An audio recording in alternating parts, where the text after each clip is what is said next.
Trabeculectomy is a surgical procedure used in the treatment of glaucoma to relieve intraocular pressure by removing part of the eye's trabecular meshwork and adjacent structures. It is the most common glaucoma surgery performed and allows drainage of aqueous humor from within the eye to underneath the conjunctiva where it is absorbed. This outpatient procedure was most commonly performed under monitored anesthesia care using a retrobulbar block or peribulbar block or a combination of topical and subtenon, tenon's capsule, anesthesia.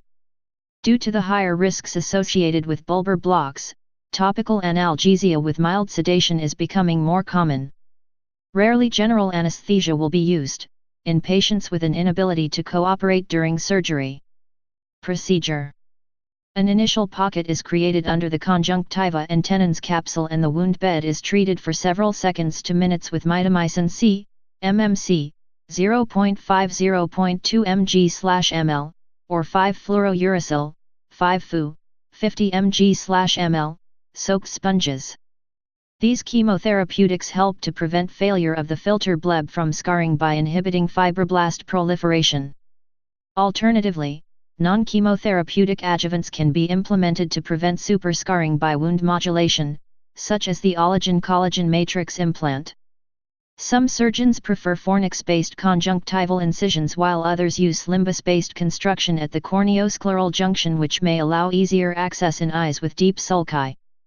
A partial thickness flap with its base at the corneoscleral junction is then made in the sclera after careful cauterization of the flap area, and a window opening is created under the flap with a Kelly punch to remove a portion of the sclera, Schlemm's canal, and the trabecular meshwork to enter the anterior chamber. Because of the fluid egress, the iris will partially prolapse through the sclerostomy and is usually therefore grasped to perform an excision called iridectomy. This iridectomy will prevent future blockage of the sclerostomy. The scleral flap is then sutured loosely back in place with several sutures. The conjunctiva is closed in a watertight fashion at the end of the procedure. Mechanism. Intraocular pressure may be lowered by allowing drainage of aqueous humor from within the eye to the following routes: 1. Filtration through the sclerostomy around the margins of the scleral flap into the filtering bleb that forms underneath the conjunctiva. 2. Filtration through outlet channels in the scleral flap to underneath the conjunctiva. 3. Filtration through connective tissue of the scleral flap to underneath the conjunctiva. Into cut ends of Schlemm's canal. 4.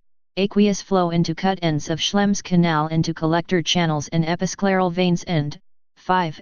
Into a cyclodialysis cleft between the ciliary body and the sclera if tissue is dissected posterior to the scleral spur. Post-operative care. Glaucoma medications are usually discontinued to improve aqueous humor flow to the bleb. Topical medications consist typically of antibiotic drops 4 times per day and anti-inflammatory therapy, e.g. with prednisolone drops every 2 hours. A shield is applied to cover the eye until anesthesia has worn off, that also anesthetizes the optic nerve, and vision resumes. Patients are instructed to call immediately for pain that cannot be controlled with over-the-counter pain medication, or if vision decreases, to not rub the eye and to wear the shield at night for several days after surgery. If 5-Fu was used during surgery or if no antifibrotic agent was applied, 5 mg 5-Fu daily can be injected in the 7-14 postoperative days. In the following days to weeks, sutures that hold the scleral flap down can be cut by laser suture lysis to titrate the intraocular pressure down by improving outflow.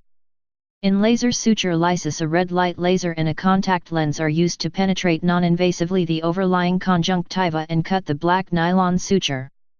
Some surgeons prefer adjustable flap sutures during the trabeculectomy that can be loosened later on with forceps in a slit lamp office procedure.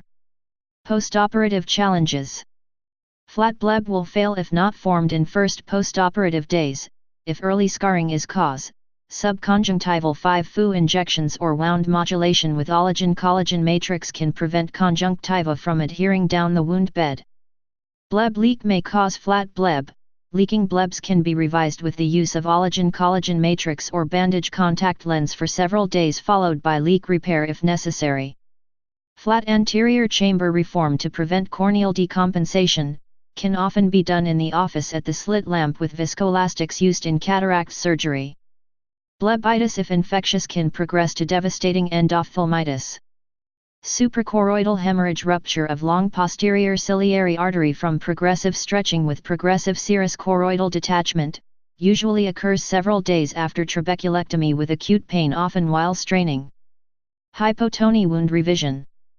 Cataract formation, cataract surgery if visually significant. Small encapsulated bleb injection of subconjunctival MMC and lidocaine can balloon up adjacent conjunctiva followed by needle incision of the bleb side and bleb extension.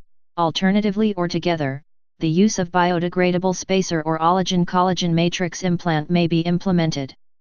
Conclusion. Trabeculectomy is the most common invasive glaucoma surgery. It is highly effective in the treatment of advanced glaucoma as demonstrated in major glaucoma studies. Even if a prior trabeculectomy has failed, a second trabeculectomy can be performed at a different site. If scarring is the main reason, antifibrotic and anti-inflammatory therapy has to be intensified in the second procedure. Alternatively, insertion of a glaucoma valve device can be used. Modifications of trabeculectomy. Trabeculectomy has undergone numerous modifications, e.g. filtering. Trypanotrabeculectomy, TTE, is a modification of the operation after J-frenimopoulos. A triangular scleral flap is created which is approximately 1/2 as thick as the sclera. Trepanation is performed with a 2 mm trephine. The scleral edge of the trepanation opening is heat cauterized. Additional deep scleral dissection can also be performed in the scleral bed with trabeculectomy, first introduced by T.ETAL.